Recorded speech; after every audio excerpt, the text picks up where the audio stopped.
Dude, working in treatment is like, or treatment does not have a monopoly on being helpful to people. If you want to be helpful, like, dude, you know what's very helpful that people need is like plumbing. Mm-hmm. You know, like, dude, you want an opportunity to like be helpful to people. Dude, work at Publix too. Like, there's like so many different. I would say everywhere is an opportunity for us to be able to be helpful to other people. I think that for me, working in treatment is kind of like a unique way for me to be able to be helpful. Welcome to the Most High Show, a show about recovery, spirituality, and all that. Produced, posted, and hosted by people in recovery who have strength and hope and want to share it with you. If you or someone you love is suffering, we want you to know you are not alone. This is the Most High Show. Welcome to the Most High Show, made by and for people in recovery, a show about recovery, spirituality, and being human. Our mission is to provide impactful, community-driven media that informs, empowers, and inspires positive change. Real people, real stories, real life. This is the Most High Show. Before we get started, we want to be really clear that nothing shared here is on behalf of any recovery program, treatment facility, or organization. We're speaking only from our own experiences. We support all pathways to sobriety and recovery, and our goal is simple: to help people feel less alone and suffer less. Today, on his first ever podcast, we have Southpaw. We have Cody and his dog, Southpaw. He has 8 years of sobriety, which is longer than Southpaw's been alive, 7 years of experience working in the drug, alcohol, mental health field, and he is here today to share his personal experience. So thank you, Cody, for joining us. Yeah, guys, thank you so much for having me. But most especially, thank you for bringing your dog. Yeah, he's really excited to be here. Southpaw has actually been working in the mental health field for literally his entire life and is just really good at it. He was just born to do it? He was literally born to do it. Well, how did you get involved with working in treatment? So I remember around like a year of my sobriety, this guy comes up to me and he's like, "Hey man, how would you like to drive my sober living van?" And I'm like, "Yeah, sure. Like, that sounds awesome." Because like up until this point, I was moving antique furniture for a living and I absolutely hated it. And I was like, well, I don't like have a degree. I literally the past like 10 years of my life has just been like me burning it to the ground and also moving furniture. And so what else could I do? And so when this guy approached me, it was like this really cool opportunity to just do anything different. And then I did that for a little bit. And then one day somebody else approaches me and says, "Hey, how would you like to go be a recovery coach?" And then I go work over there. And then somebody else came and said, "Hey, how would you like to go like work at an actual treatment center?" And it just kept on happening like that until one day somebody's like, "Hey, how do you want to be a case manager? How would you like to be an alumni coordinator?" And then eventually I landed at the place that I'm at today. And so, yeah, that's how I got into it. So were any of these jobs something you were actively seeking out at any point, or was it just someone knowing you and being like, "Hey, you'd be a good fit for this"? Yeah, it was literally just knowing people. And yeah, just like really good networking, I would say. But yeah, at no point in time did I ever like go like fill out a job application and say, "Hey, are you guys hiring?" You know, just in my experience, at least for me, just a lot of things just started, you know, as long as I was just putting my best foot forward, like things just kind of worked out. Wow.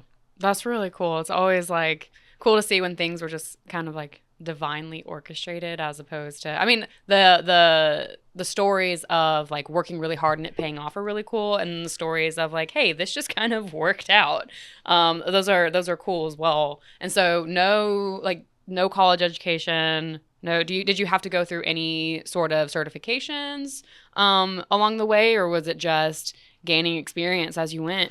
Yeah, it was a lot of gaining experience. So I will say something that was very helpful to me was like 2 years into me working in treatment, somebody approached me and was like, "Hey, you should start taking certified addiction counselor classes."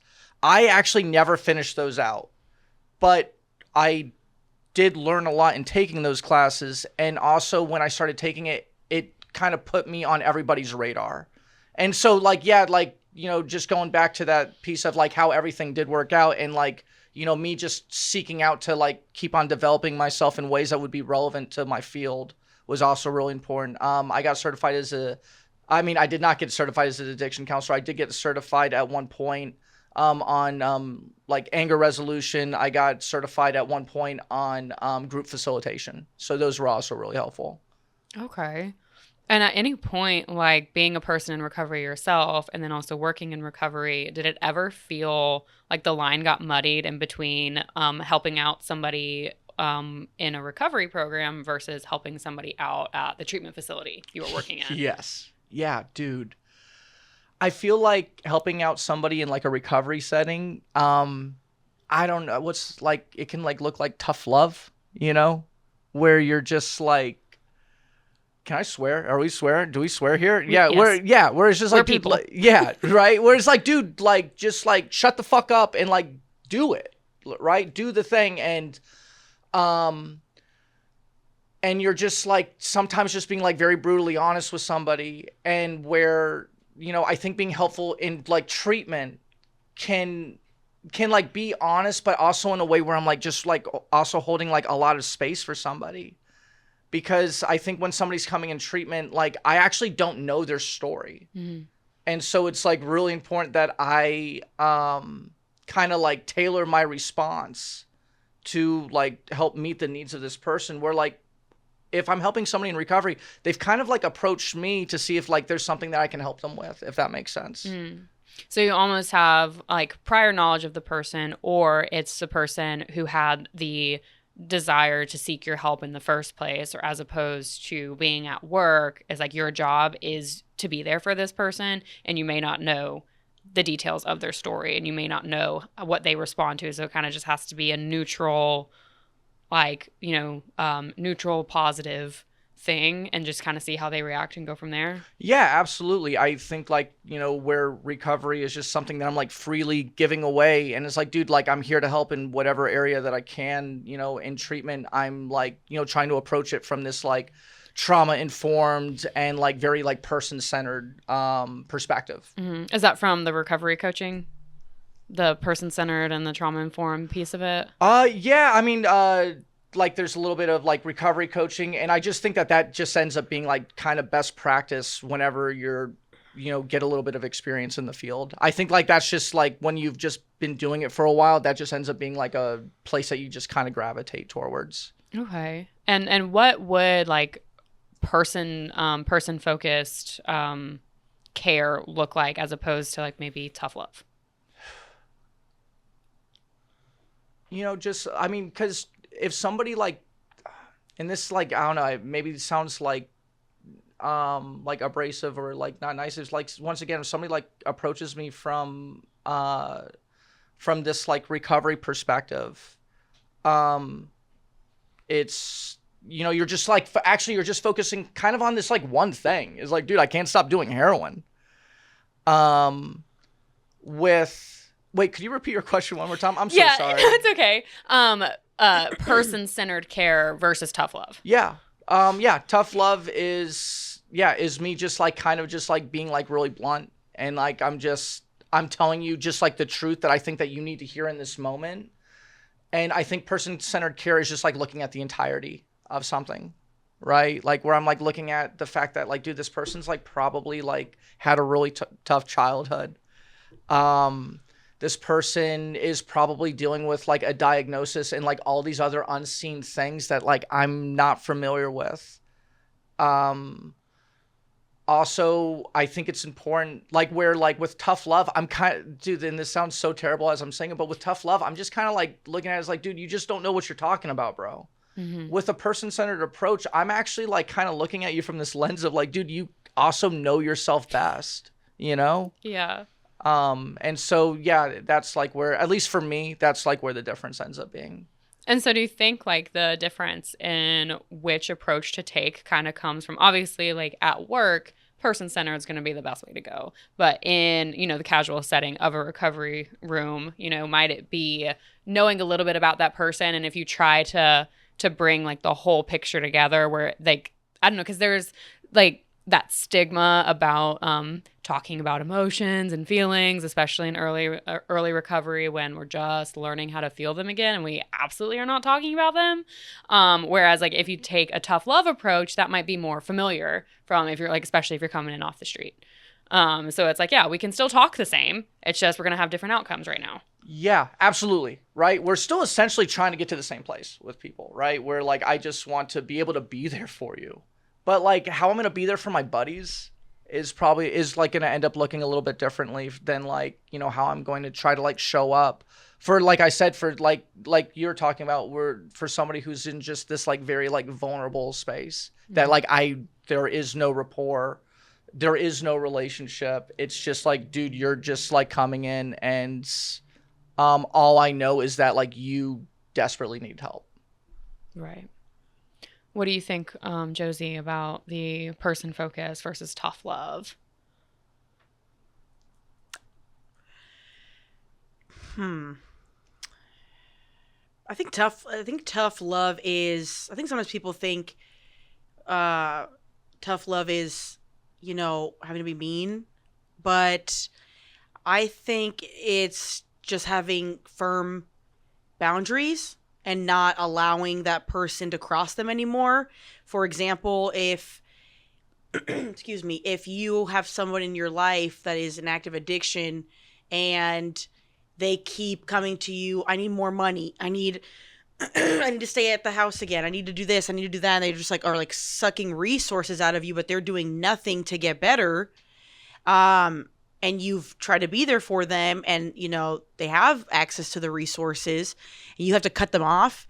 That to me is tough love, because you are, a lot of people don't realize it's like that is what's in the best interest for them, because if you continue to let them milk you, they're not going to want to do anything different. Like if I'm getting free money and free resources and I get to still use and drink, okay, like I'm going to take advantage of you.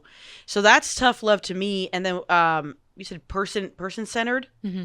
I think that's meeting people where they're at and just like looking at each person's unique situation and what they need.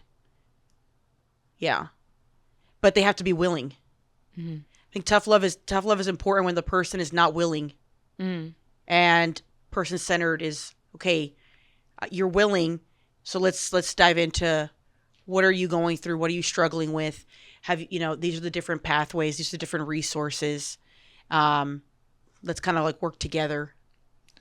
Yeah, I love that. And as we're talking about this, all I'm thinking is like, wow, you know what? Actually, and these like two things don't actually necessarily have to be like these mutually exclusive things. Mm-hmm. I think that we can, on either end, right? If I'm just like meeting like some like new person on the street, or if like I'm like, having somebody in like a professional environment, I can approach somebody with like tough love, mm-hmm. With like the appropriate boundaries. And I can also like look at them, like the entirety of them, and tailor my response according to that. And so, yeah, I absolutely love what you said about that. Correct. Thank you. Yeah, very well said. I took a workshop this morning, so this was good timing. Well, the recovery room to working in recovery pipeline is super, super strong. So what do you think draws people, especially people early in recovery, to really want to work in treatment? Dude, I think that two things. I have two thoughts on that. One being, at least for me, I had no education. I had like a 10-year like gap in my resume, and so the fact that like anything was available to me was like awesome. And then I think like the other really big thing is people in recovery, I think, really want to be able to help people. Mm-hmm. I think like even like to a degree, even when they're like in it, right? Mm-hmm. I think they really do have a desire to be helpful. It's just like, they're smoking crack and they're getting really drunk, and like it's like getting in the way of those values. Mm-hmm. And so I think that it can be really easy to look at, working in treatment and the ability to work with directly with people who are suffering as a very fulfilling and as like a very fulfilling thing to be able to do, and just like a great opportunity to feel helpful. Have you ever wanted to work in treatment? Absolutely not. I've been asked that question a lot, which is funny because like growing up, like I always told my mom, I was like, I want my life to have meaning and I want to help people. Like that's what I want to do. And then have my little addiction, my little big addiction, and get like I never felt the urge to want to work in treatment. My aunt has worked in treatment. Like she is a professional, and so is her husband. And I think like seeing, their work schedule, like their work-life balance, which, they maintain in a way that works for them. But like just seeing how hard they work, I'm like, yo, that's not for me. Like those times like where I would go days without hearing from my aunt because she'd be working in the facilities. And I'm like, yeah, you know what? Like I'll hop out on the street, and I have found myself in more instances being able to help somebody in everyday life as opposed to helping someone already seeking recovery, because it's like being the person who like recovers out loud. Like I've like on multiple occasions have found people just like opening up to me about like a drinking problem that they're facing, and then they're going like, I don't even know why I'm talking to you about this. And I'm like, hey, no, this is great. Like if you want to, we can absolutely continue talking about this. And then, letting them know different resources that are available. I'm like, if you think you might need to go to treatment, like that's an option. If you need help finding where to go, like I can get you connected with people. Or if you want to try like, a different type of recovery group, like there's options, here's how you can find one, like all that sort of stuff, as opposed to like being it's just never appealed to me. Like I like helping people, but I respect people who work in treatment. I just don't think I also don't feel like I'm a very nurturing person. I think that's a huge piece of it too, where I'm like, sometimes when people come to me when this is gonna make me sound like an asshole, but like sometimes when like someone's like really going through something, and like how like when someone's going through something that you yourself have been through, but it's not something you very like hold compassion for anymore, you just kind of like, come on, let's get over it. So sometimes people come to me with something and it's like this big, they've made it into this big thing, and like I can just see, I'm like, ooh, that just looks like it's self-pity, like this is really easy to solve, I relate to it, I've been there, let's get over it, but that's not how you talk to people. And so I have to like take a minute and be like, okay, like let me put myself back in that situation, be like, what did I need at that moment? Okay, that's what this person needs. But like, it takes a lot out of me. Like I don't know. I feel like that admits me to being an asshole, but I'm not. That's not my default to be nurturing. Like if you like fell down and you need someone to help like scrape the dirt off your knees, and like it's gonna hurt, but like we're gonna get better. Like I will help you through the tough shit. But like feelings and emotions, I don't know. That's why my friends call me dad. Yeah. Just with that said, dude, working in treatment is like, or treatment does not have a monopoly on being helpful to people. If you want to be helpful, like, dude, what's very helpful that people need is like plumbing. Mm-hmm. Like, dude, you want an opportunity to like be helpful to people. Dude, work at Publix too. Like there's like so many different, I would say everywhere is an opportunity for us to be able to be helpful to other people. I think that for me, working in treatment is kind of like a unique way for me to be able to be helpful, where like, I'm not able to like, go to like Publix and like check in with somebody and they're like, ask them, hey, how are you feeling today? And then they're like, feeling good. I'm like, yeah, but let's go deeper. Like I'm getting fired from the job at that point. You should actually do that to the Publix cashier next time you're there. Like, no, let's unpack it. How are you actually feeling? Yeah. No, but like, let's pull out a feelings wheel. And I really like, hey, sorry, buddy, good is actually not on the feelings wheel. And we're going to sit here until you give me one. Yeah. Yeah. Can you imagine? I'm just like literally just imagining you having like a shopping cart, and the feelings wheel is where like the child is supposed to go, and you're just like walking around the store interviewing people. These poor like teenagers that are working at Publix. Like, how's your home life? Seems like we're feeling upset today. No, but I like that point of there's so many ways to help people, and like one job isn't necessarily more helpful than the other. It's just, where do you fit in? Like, where is your skill level to help somebody, and where is your desire to help people? If your desire doesn't match your skill level, like how can we boost your skill level so you can, fulfill your wildest dreams of helping all of the people? Yeah, absolutely. Yeah. So that said, what would be the difference between somebody's intentions to help somebody versus somebody's aptitude to actually be able to help somebody? I want to laugh about aptitude. Look, all right, real quick. I just gotta say, earlier we went over like some of the questions, and Sarah mentioned aptitude, and I was like, look, I just need to ask you, what does aptitude mean? Right. And so I just had to bring that up because I will start laughing about it. So what's the difference between like somebody's like intentions to be helpful and somebody's aptitude? Mm-hmm. Well, dude, this is actually a thing. Can I rephrase the question? Yeah. What's more important, actually? What's more relevant to somebody working in treatment? Somebody's intentions or somebody's aptitude?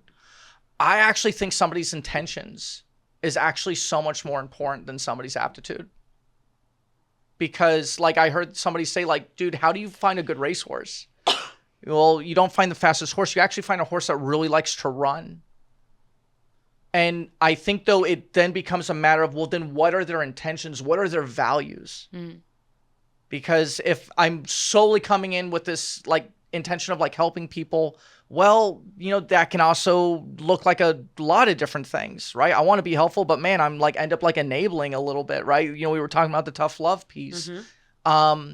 I really want to help people, but I like don't have great boundaries. I think it's then, of just certain values that just end up translating very well to this.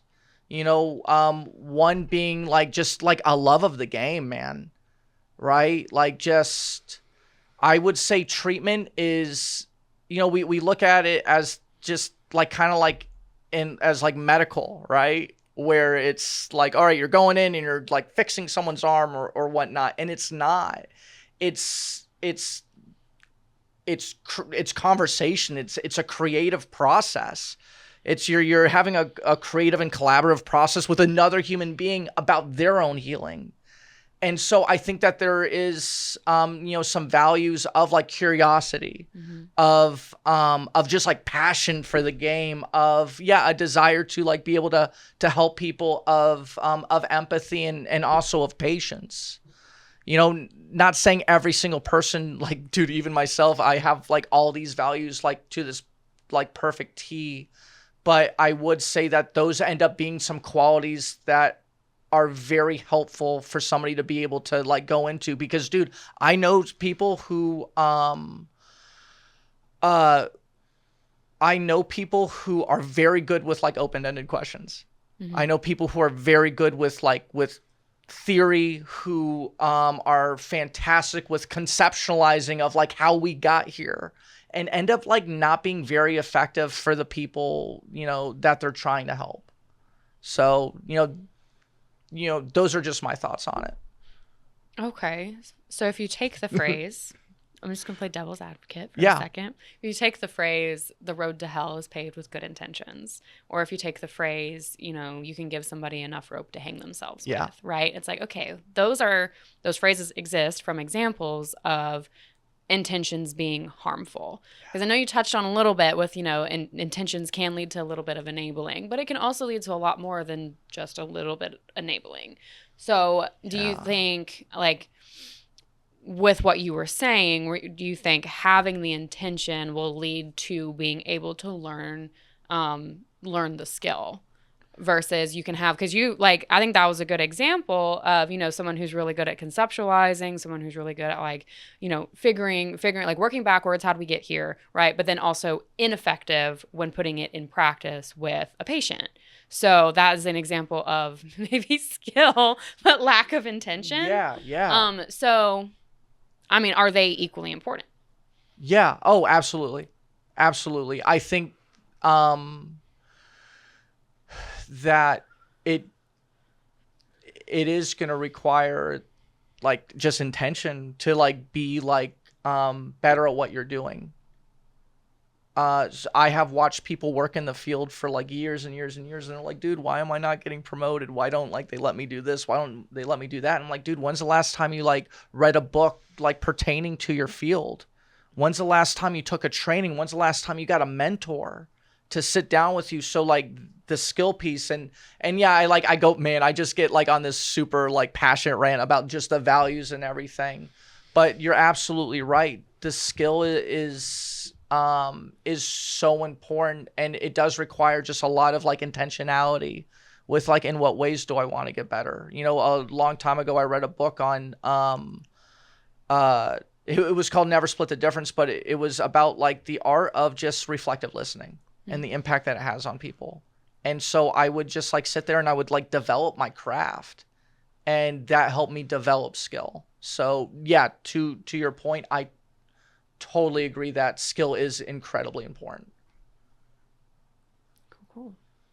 When I was leaving treatment and I talked to my therapist about, you know, working in treatment and stuff, something she said, she was like, if you are going to do it, you can't go into it thinking like, oh, I'm going to make a whole bunch of money. I'm going to change all these lives. Me. I think that's the thing, is that if you go in with the intention of, well, I can, you know, make people get sober and I can change their lives and I can, you know, because I did it, like I can like get them to do it, and it's just to fuel your ego, then yeah, you're not going to read books, you're not going to take classes, you're not going to do anything to continue to grow your knowledge because you already think you know everything.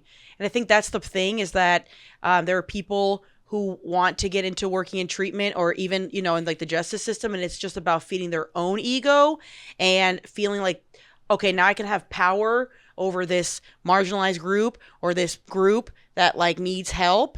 Now I can have power and I can have control because I came on the other side. And so they're not going to want to continue their education. And so that's just where I'm at with it, is I think intention is really, really important because it'll lead you to growing and learning skills. But you have to be open and not going into it, you know, for you. That's a really good point, because something can look good, you know, but it's like, you know, I want to help people. And it's like, okay, but why? Do you want to help people because people need help, or do you want to help people because it makes you feel good? Yeah. Because like I'll run into that a lot, like with like I'll hear a lot in recovery spaces where people are like, oh, like I just don't have anyone I'm helping right now. Like I just need someone I'm helping. Like I'm going crazy, like blah, blah, blah. And I'm like, that is like the shittiest reason I have ever heard to want to help somebody. I'm like, are you actually connecting with these human beings? Are you actually listening to them and seeing where they are and seeing like, are you actually even able to help them? Like, do you have enough shared life experience where they could like really open up to you and you could really help them out? Or are you just going stir crazy and you're so caught up in self, the quickest way you know to get out of self is to just help somebody else, but you don't actually care about them. You just want to look like you're getting out of self. Ooh. Yeah. That's, They want a reason to just talk about themselves. Yeah. Yeah. And that to me is the absolute worst. I can't. If I go to you for help and you immediately just start blabbering about yourself and the whole time, and you lost me. You lost me. I'm gonna be like, okay, cool, and I'm never gonna talk to you about needing help or anything ever again, because it's like, I'm not a sounding board. Your job is supposed to be for me to come to you for support or for help, and you know, in my recovery, not to hear about your life story. And you know, like today I took this workshop and this guy did that. He was life story, and the leader was like, so are you going to help the person like with finding a job?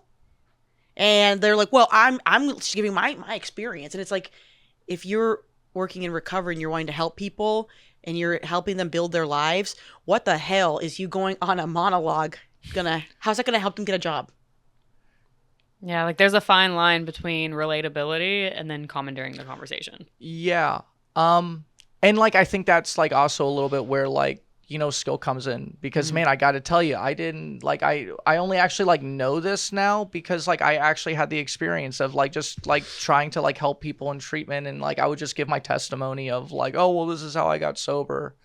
And yeah, like, just you had mentioned like the road to hell is paved with good intentions, right? Like I think like, yeah, we like want to be like, everybody like I think goes into work essentially wanting to be able to be helpful in some capacity. It then just really becomes what makes us effective is us then tailoring, well then in what way, like what makes me helpful here?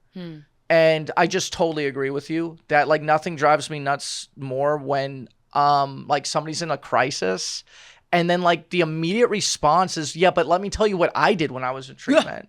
Dude, right? I actually teach crisis prevention, and one of the first things I try to tell everybody is like, dude, if somebody's in a crisis, stop giving advice, stop talking about yourself. At the end of the day, all anyone actually wants is to be heard. That's what you're trying to do in that moment, is just, somebody's in a crisis and you're like wanting them to hear you. Instead, let's like hear them. Yeah. But yeah, I just totally agree. Yeah. Check your ego at the door. Yeah. Which like, dude, it's going to come up, the ego piece, right? The like, dude, just like there's been times where I've probably gotten on power trips. There's been times where I have like been a dick, and I've like had to then just like check myself, and like, dude, there's been a few times I've had to like apologize to like the people that I'm serving to like, because I was just like acting out of character because like of like some ego shit. Yeah. I just have a question. You mentioned you had like a 10-year gap. How did you learn professionalism working in recovery? Because that's something else I've noticed, is that a lot of people, they haven't really worked, 9 to 5s in a very long time. And then you want to jump into working in recovery and helping people. But how did you figure out like that professionalism piece? Yeah, absolutely. Can I throw out some like wild thing real quick? Please do. Is like the thing of like treatment versus recovery. Right? Of like, because like recovery is something that's like, and I know like when you're talking, like I'm hearing you talking about like working in treatment, right? And, but like, you'll hear like the person who's like, 20, 30 days like sober, like talking about, well, like, I just like, I got that job in recovery.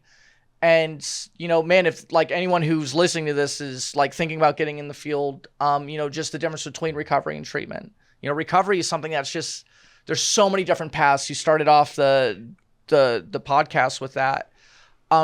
But no matter what the path is the recovery is free and available to everybody. Right? And treatment is, is a form of therapy.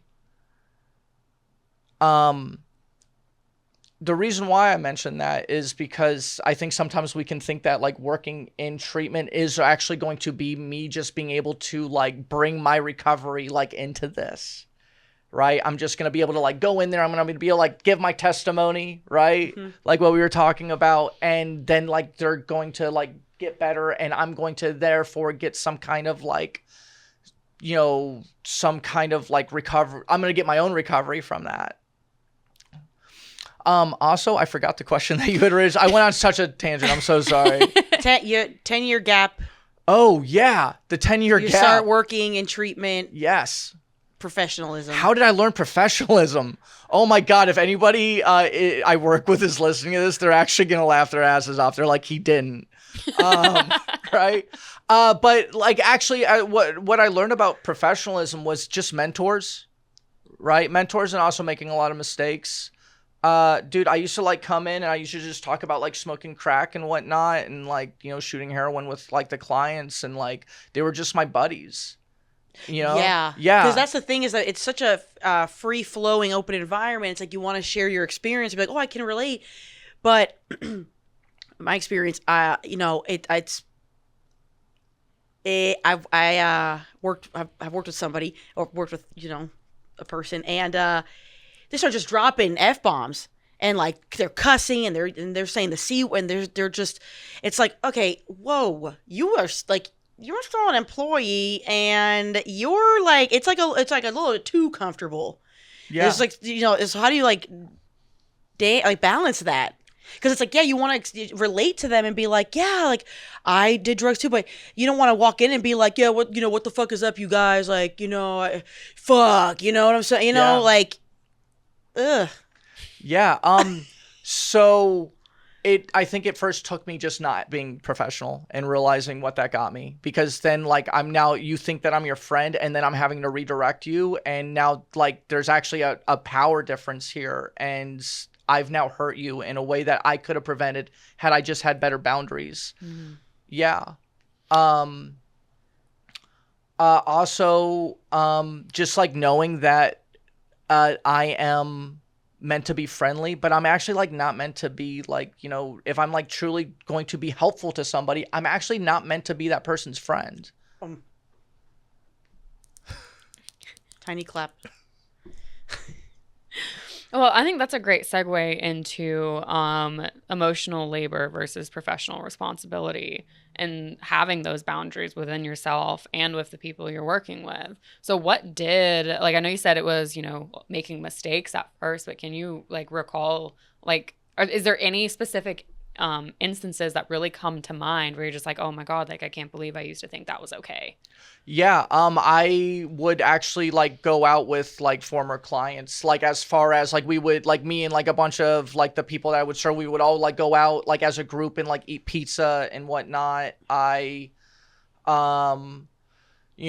a few months after they would leave treatment, like we would just be friends.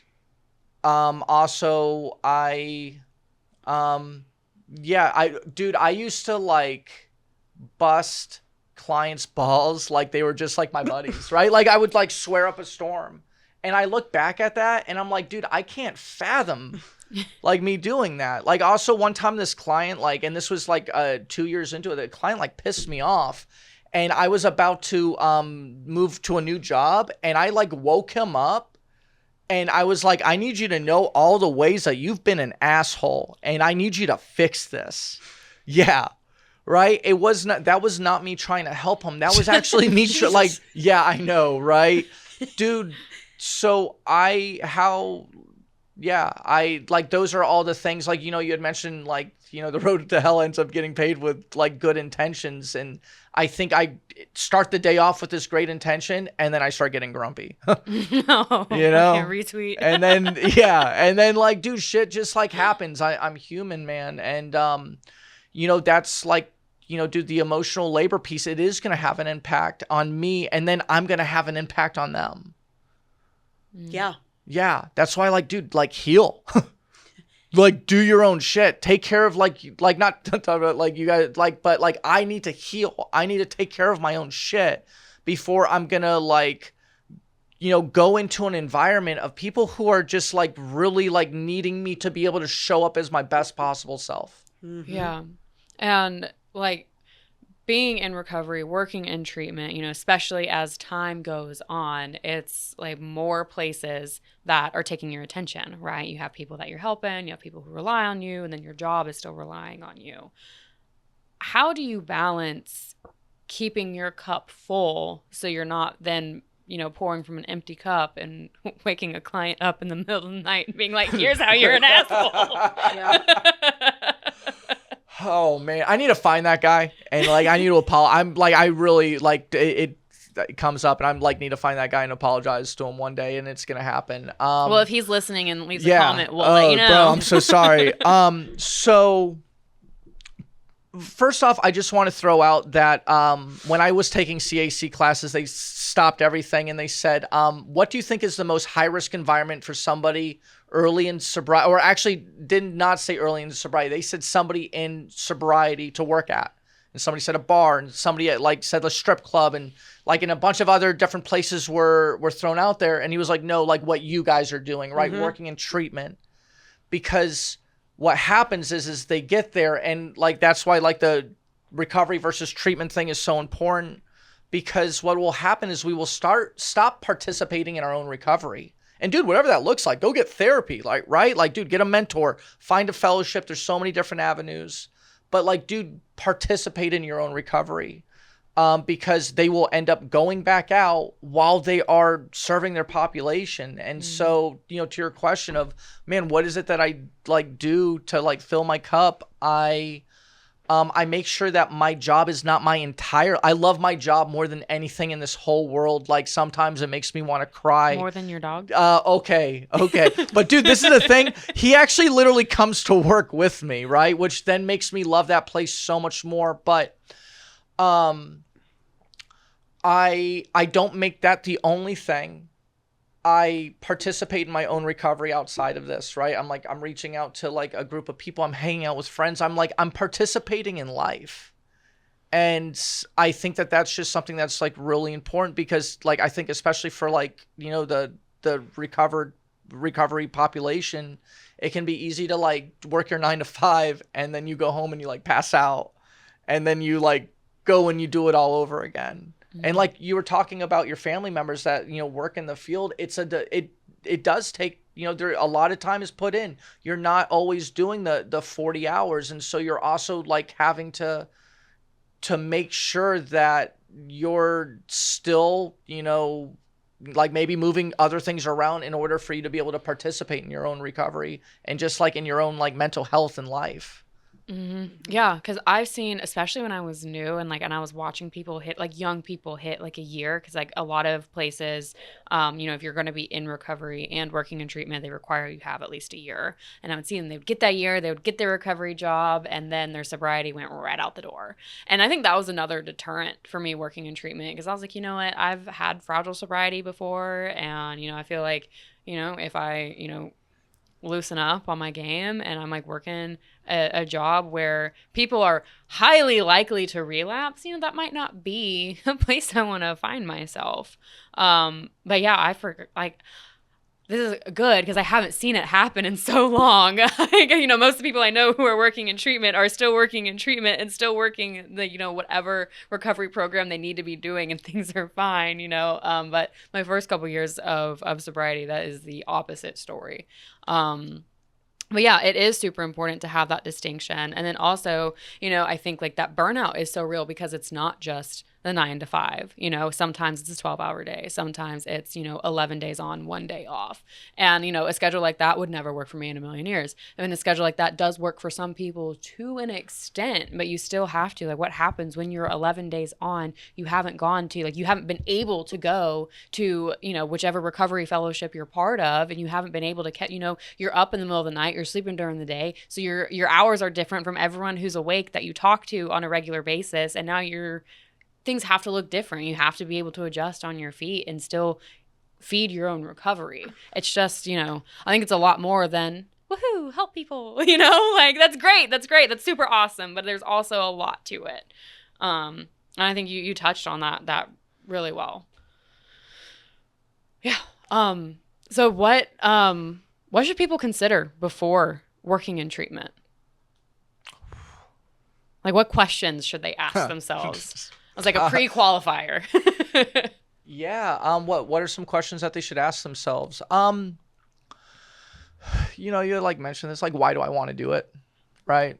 Like, why do I want to do this? Like, and actually it's so funny because I think a lot of it really ends up coming just like, you know, just afterwards. It's just one of those things where, like, at least for me, I think I had to experience it for me to really know that I was like really going to enjoy it. You know, first off, am I still carrying a lot of shit? Mm-hmm. You know, am I in a position to where I can take on all that emotional labor? Because when we think of helping people, you know, at first we think of, and this like sounds ridiculous, but like we think of like rainbows and butterflies and whatnot, right? Like where I'm going to like go over and like we're going to hug it out. I'm going to tell you you're worth it. And you're going to say, thank you so much. And it's not that, right? Like if you're helping somebody who is hurt, that means that they're probably going to hurt you or they're going to try to hurt you in some way, right? Dude, that can be emotionally, that can be mentally, that can be physically. Am I in a position to where I can handle that in a way where I'm not taking that out on another person, right? And it's like really just kind of asking myself, dude, where am I at with my own recovery? You know, dude, nobody's perfect, but am I actively participating in it? You know, once again, also something to like really consider, dude, is it feasible to be working in this? I can't tell you how many people, like, they have a mortgage and they're like, yeah, dude, I actually decided I want to work, and they'll say, I want to work in recovery. It's like, well, like entry level positions for, you know, for people who don't have any kind of degrees or anything is like not going to pay your mortgage. It's not going to be able to support a family. You know, like, dude, do you have like, you know, $16,000. Do you have $1,600 a month rent to pay? Then like, dude, an entry level position in that is like probably not like the best thing. You know, dude, once again, you want to go help people. That's awesome. But like also make sure that you're like not like ruining yourself or putting yourself in a bad position just for something that in that moment you're considering like the only opportunity that you're going to be able to get like in being able to like help people or to even work in this field. I like that a lot better than some like the standard cookie cutter answers where it's just like, oh, well, do you want to help people? Are you prepared for the worst? Where you're like, can you still pay your mortgage? What's your rent look like? You know? Right. Like in this economy, please. But no, like if someone does have the opportunity, you know, like where that doesn't have to be as much of a concern, you know, I think that power to them. You know?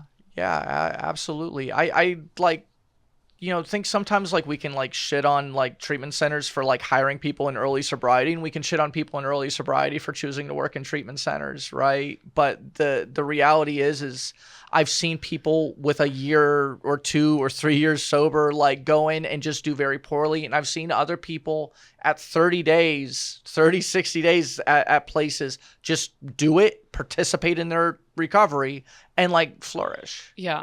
Because there's not an exact, it's not a science. No. It's not, oh, if this is everything leading up to it, here's going to be the outcome. Yeah. It really just depends. That's why I think it's so like, you know, how do we bring in reality to this field, reality to, you know, being like, you know, an addict, being an alcoholic, and then working in this field. Like, what does that look like without shitting on someone's hopes and dreams? And, you know, it's like, no, like if this is something you want to do, then by all means, you know, pursue that. But with like anything, if you want to, you know, if you want to pursue anything else, also pursue that. But no matter what you pursue, it needs to be realistic. Mm-hmm. And I think that's the point. Absolutely. I want to add one thing because I wanted to work in treatment, and then, you know, I follow the recommendations of like, wait till you have this much time, try, you know, do this. I think a question to ask yourself is, that you mentioned looking, like checking yourself inward. Do I have more work to be done? Because you have to have so much patience. And I would say, ask yourself, do you have patience? Because I love my people, but God damn it, does it require so much patience I work alongside addicts, and again, love my people. It is testy. It is testy. You know, like I catch myself being like, I told Christian one day, I was like, I actually need to work on my patience because it's hard for me to deal with people in recovery. Because you're dealing with people that are in different stages of their sobriety, that had different, you know, come from different walks of lives. And you know, I come from a professional background, and so then it's like seeing certain things, I'm just like, so I ask myself a lot, like, okay, do I have the patience to do this? And the fact that I don't, what work do I have to do within myself where like this stuff isn't irritating me so badly? I just wanted to throw that out there. Yeah. A lot of us, or I'll take that home with me. Yeah. And then I'll take it out on the dog. No, I'm kidding. You took it out on his ear. Fix that shit. Oh my God. He's adorable. We do not condone animal abuse. Look, I assure you guys, he is the one abusing me. Okay. But yeah, I will take it like back home with me, you know, and then like I'm taking it back home with me, and now I'm like agitated, and then I'm like coming back in with that. Like, dude, am I capable of like detaching, you know, like just a little bit? You know, obviously, like, I'm not meant to be this cold, unfeeling machine. You know, like, we're human. We're going to get pissed. Like, I'm going to hear the stories of people, and I'm going to be so upset on their behalf. But am I capable of still, like, removing that so that when we're interacting, that's not the driving force behind, like, what I'm, like, trying to do here? Because, you know, once again, man, I just keep on calling the road to hell is paved with great intentions, right? Like, we're like, dude, I want to be able to, like, care, but sometimes in that care, I'm then actually, like, very ineffective. And currently you work in family outreach, right? Yeah. So I, you know, do a little bit of family coaching. You know, I think that's something that we just, like, forget a lot, you know, where, like, The families? Yeah, the family, like, dude, the whole system, dude. Yeah. Like, there's this, like, stereotypical thing of, like, oh, it's mom and dad's fault. It's not. But, like, dude, there's no way for you to be in a very sick environment without you being affected. Right. And so now you have two sick people. But what happens is because they're doing the heroin, we're only talking to this person. Right. Because they have the mental illness. We're only talking to this person. When you have a whole other party here that was impacted and is also going to be interacting with them again. Right. They're usually going back home to them. And also, you know, 7 times out of 10, there's actually probably been something that this person or these people have maybe been contributing to in, like, not necessarily in making this person unwell, but in contributing to the dynamic or the pattern that has been keeping this person sick.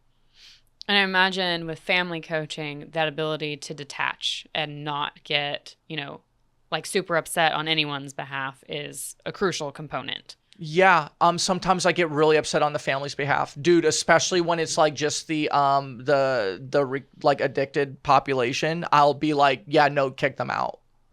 You need to just kick them out. And, like, you're now my mom, right? Like, I will take you on. And then, like, there's other times where it's, like, the opposite, where, like, the people that I'm serving, I just get so angry on their behalf because it's like, dude, like,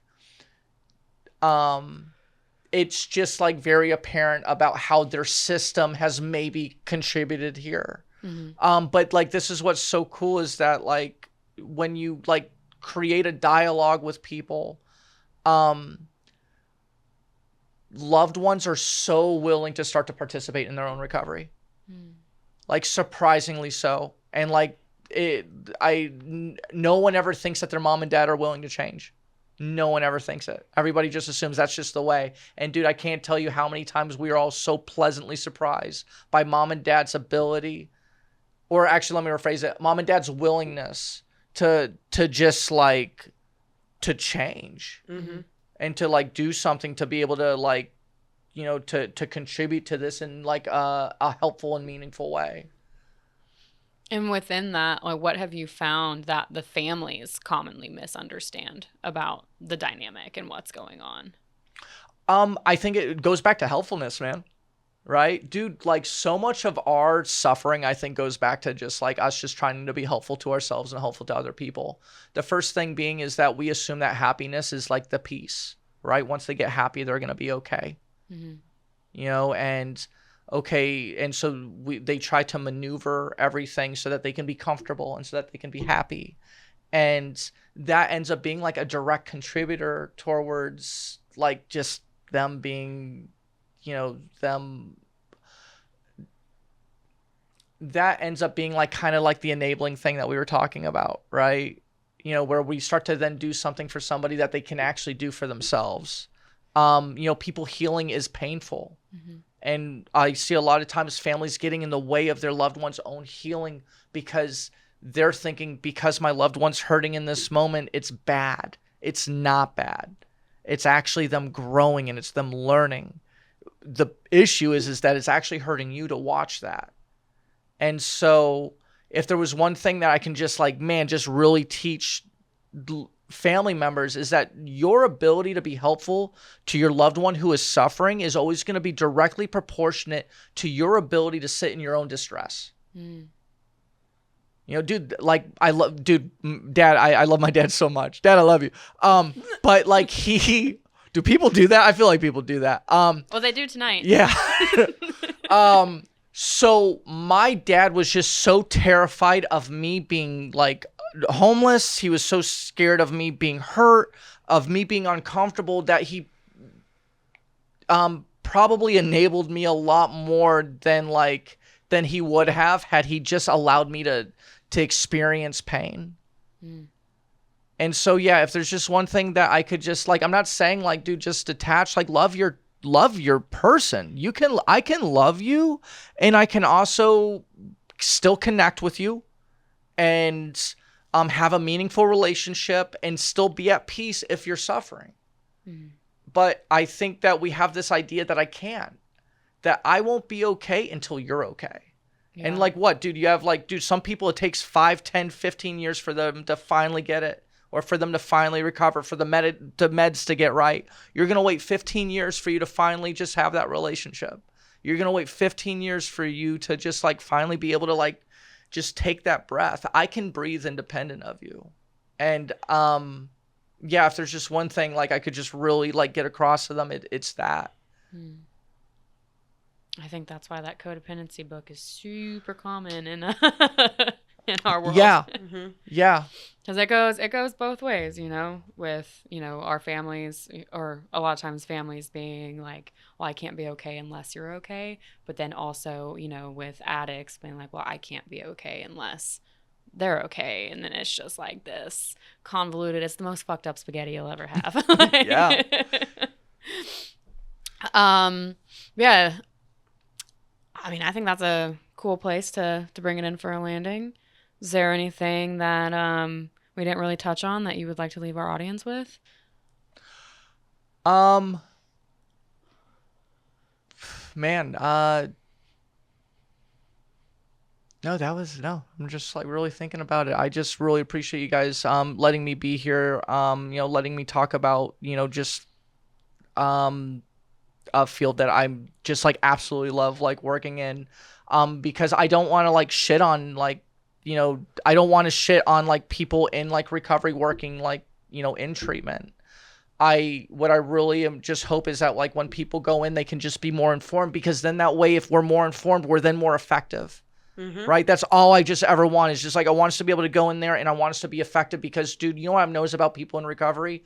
Regardless of whatever field they work in, when they work in it and when they're passionate and they're working on their own shit, they're just so effective.